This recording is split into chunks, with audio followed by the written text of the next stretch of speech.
여러분 안녕하세요. 책부자입니다. 책 읽고 부자 되는 그날까지 같이 열심히 책을 읽고 실천을 해봅시다. 오늘은 저희가 같이 볼 책은 페이크라는 책인데요. 이 책은 부자 아빠, 가난한 아빠로 유명한 로버트 키요사키가 이제 책을 낸 거죠.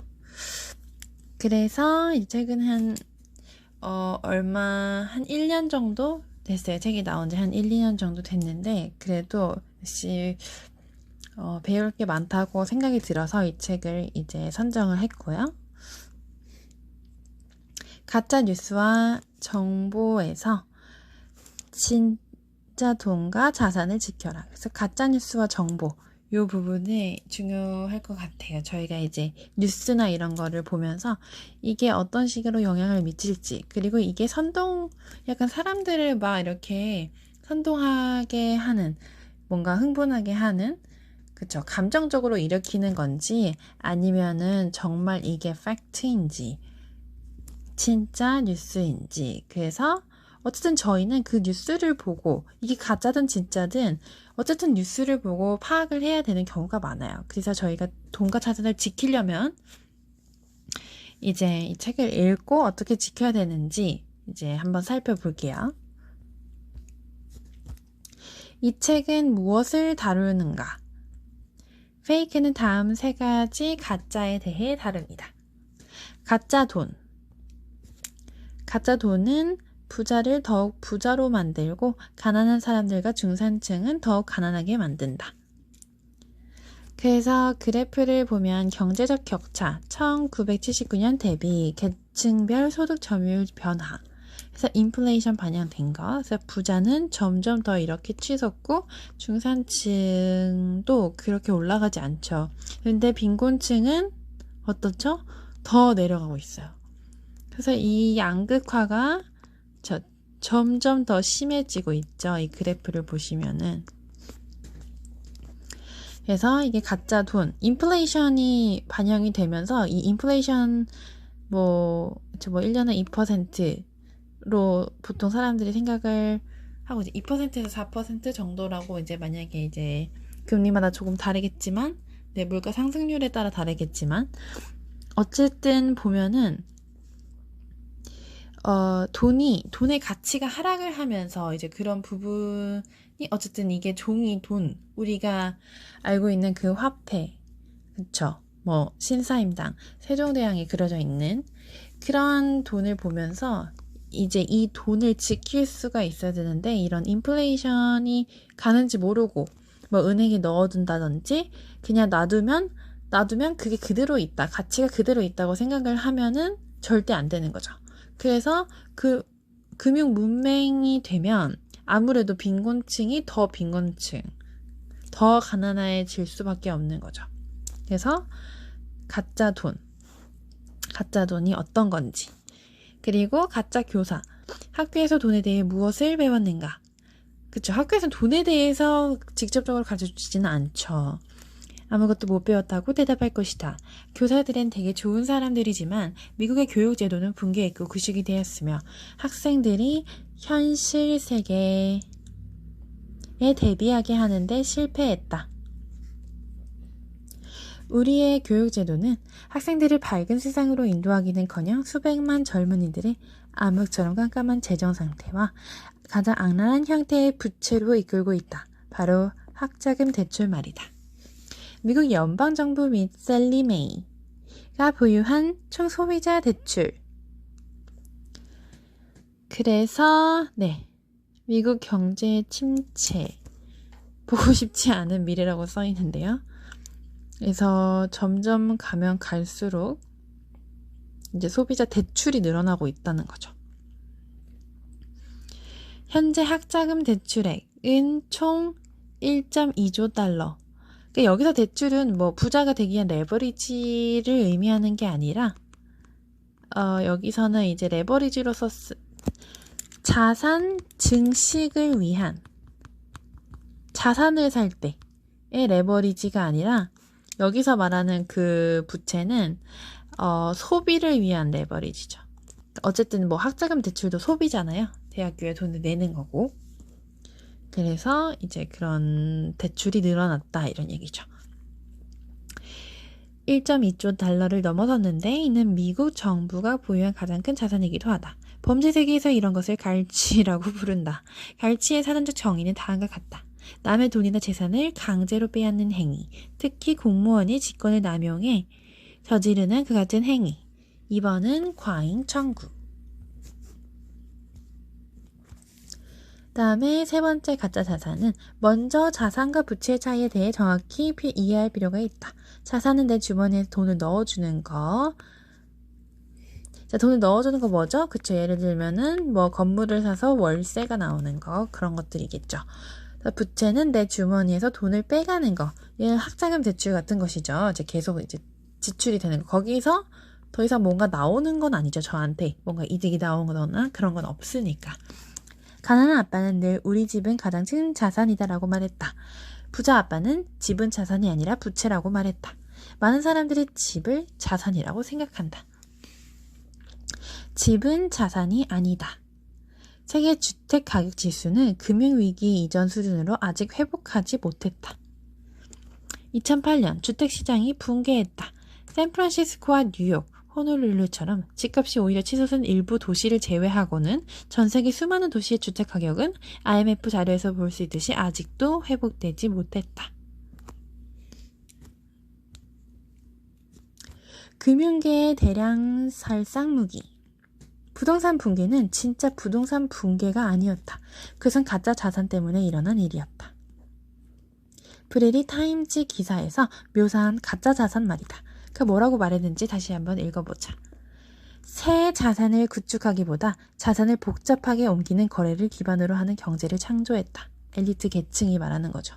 그들은 파생 상품과 신용부도 수합을 비롯해 매력적이고 위험 부담이 높은 금융 도구를 고안해냈고 이는 빠른 수익이라는 황홀경을 낳는 동시에 위험을 감수하는 이들과 그 결과를 감당해야 할 이들을 분리시켰다. 워렌 버핏이 이러한 파생 상품을 금융계의 대량 살상무기라고 표현했다. 파생 상품으로 인해서 그때 리먼 사태 때 많은 안 좋은 일들이 일어났었죠. 그러면 진즉부터 알고 있었을 것이다. 버핏이 소유한 회사 중 하나가 그런 파생 상품을 평가하고 보증하는 곳이기 때문이다. 2008년 거의 700조 달러 규모에 이르는 파생 상품 시장이 붕괴했고 이때 붕괴를 많이 했죠. 그 결과 세계 경제가 거의 무너질 뻔했다. 많은 사람들이 서브프라임 부동산 구매자들 때문에 부동산 시장이 붕괴했다 비난하지만 실은 엘리트 계층이 파생 상품이라 불리는 가짜 자산을 마구 찍어냈기 때문이다. 그것이 부동산 붕괴의 진짜 원인이다. 그러니까 부동산을 사실은 많이 사서 대출을 많이 받아서라기보다는 부동산 때문에 생긴 그 파생 상품들이 있어요. 그 금융업계에서 만든. 이게 어쨌든 갚지를 못하고 점점 더 악화가 되어가지고 그때 이제 막 무너진 거죠. 이게 점점 더 심해졌는데 사람들은 모르고 사태 파악을 못하고 그러다 갑자기 확 무너진 거죠. 그래서 금융계 대량 살상 무기. 미래를 보고 싶다면 큰 그림을 보라. 백문이 불여일견이니 다음 도표를 보자. 125년에 걸친 다우존스 산업평균 지수의 변화를 그린 도표이다. 도표의 음영 부분은 미국 경제 침체기를 의미한다. 1929년 대붕괴가 있었다. 버크민스터 플러는 먼저 큰 그림을 본 다음에 작은 그림을 보라고 가르쳤다. 하지만 불행히도 대부분의 투자자는 작은 그림에서 시작해서 외려 시야를 점점 좁혀가는 경향이 있다. 이를테면 많은 투자자가 아침에 눈을 뜨며 관심 있는 주식 하나의 주가가 올랐는지 떨어졌는지 확인한 다음에 일을 하러 간다. 그들의 주식 하나, 예를 들어 아마존에는 전문가일진 몰라도 큰 그림을 보지는 못한다. 글로벌 시장 이 존재한 수천 개 주식 가운데 고작 하나만으로 미래에 대한 정보를 얻을 수 없다. 플러 박사는 이렇게 가르쳤다. 미래를 보고 싶다면 가능한 가장 큰 그림부터 살펴봐야 한다. 앞에서 본 도표는 한 발짝 뒤로 물러나 세월의 변화를 보다 거시적인 관점에서 살펴볼 수 있게 해준다. 이 책의 상당 부분이 이 그래프와 비슷한 과정을 따라 진행될 것이며 독자 여러분 또한 더 넓은 관점으로 미래를 볼 수 있게 될 것이다. 돈은 눈에 보이지 않는다. 이 책에서 알려주는 또 다른 진실은 돈이 눈에 보이지 않는다는 것이다. 도표와 그래프는 보이지 않는 돈이 다양한 시장에 들고 나는 과정을 살펴볼 수 있는 능력을 준다. 부자 아빠 가난 아빠에서 나는 현금 흐름의 중요성에 대해 캐시플로우 강조했고 1996년 아내인 킴과 함께 캐시플로우 보드게임을 개발했다. 부자 아빠는 종종 부자는 들어오는 현금 흐름이 더 많고 가난한 사람과 중산층은 나가는 현금 흐름이 더 많다고 말했다. 플러는 눈에 보이지 않으면 다가오는 것을 피할 수도 없다고 말했다. 그래서 미래를 보는 것이 그토록 중요한 것이다. 그쵸? 눈에 보이게. 여기서 뭐 그래프도 중요하고 여러분 이제 기록을 하는 게 중요해요. 그래서 매일매일 기록을 하다 보면 여기서 통계가 나오고 이 통계를 가지고 뭔가 내가 발전할 수도 있고 아니면 이제 그만할 수도 있고 그래서 여기서도 보면 눈에 보이지 않으면 다가오는 것을 피할 수도 없다고 말했다. 그래서 미래를 보는 것이 그토록 중요한 것이다. 이 말은 정말 정말 중요해요. 책을 쓸 때 나는 늘 KISS, Keep it super simple, 엄청나게 단순하게 만들 것.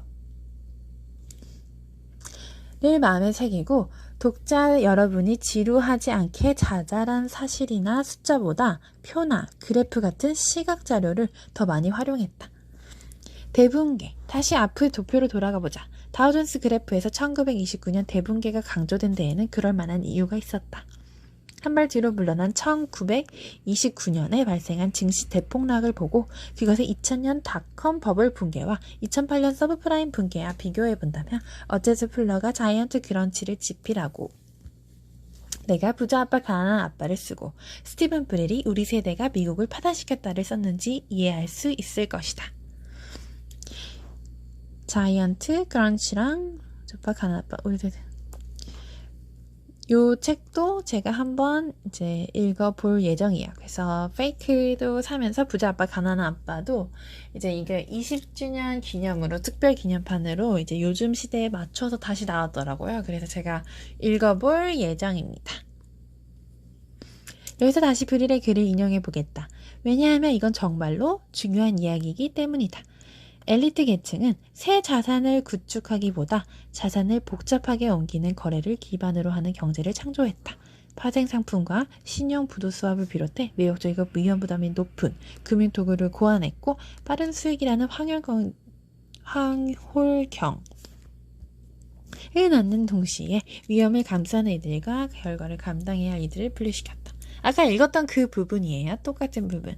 세계를 강타한 거품 경제의 탄생과 붕괴는 고학력 엘리트들이 제도 안에 쏟아부은 수조 달러의 가짜 돈 때문에 발생한 것이다. 그래서 그들은 문제를 해결했는가? 그럴 리가 있나? 문제가 그들을 부자로 만들어주는데 뭐하러 해결한단 말인가?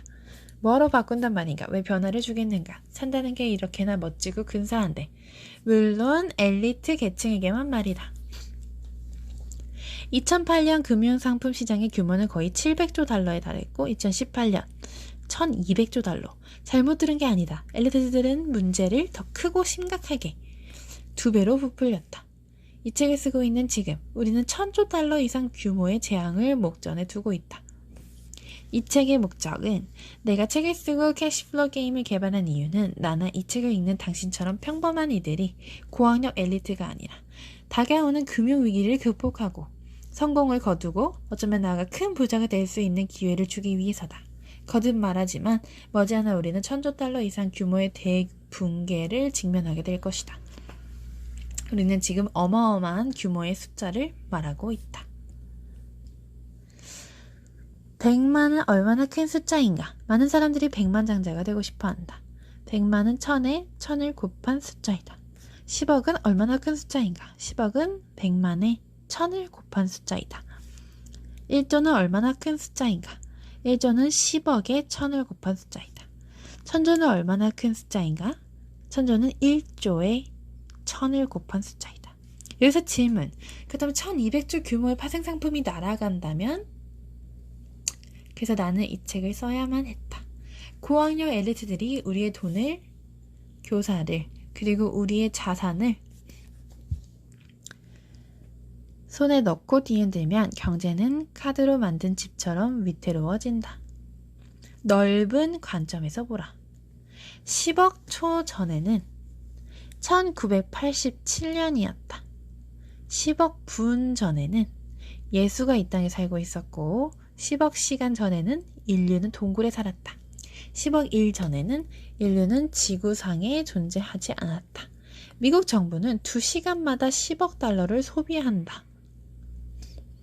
1983년에 버크민스터 플러가 지금과 같은 미래를 예견했다. 1996년 캐시플로우 게임이 발명되고 1997년 책이 출간되었죠. 2018년 스티븐 플러가 예견한 미래가 마침내 눈앞에 도래했음을 확인해 주었다. 그래서 나는 페이크 출간을 연기했다.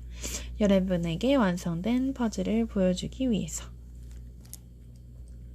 그래서 오늘 페이크란 책이 이제 가짜 돈,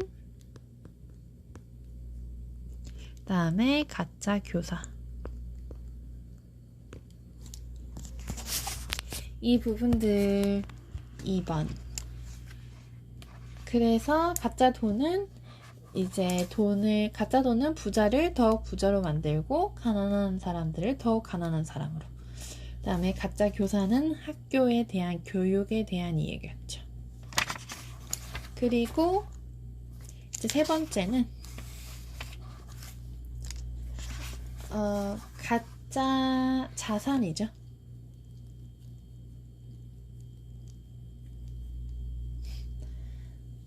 그래서 어쨌든 이제 대붕괴를 이야기를 했었고, 이런 부분들이 이제 이 책에 나온다는 거죠.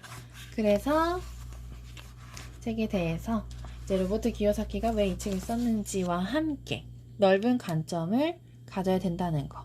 주식 하나에 일희일비 할 게 아니라 전체를 보는 그런 관점이 필요하다는 거죠.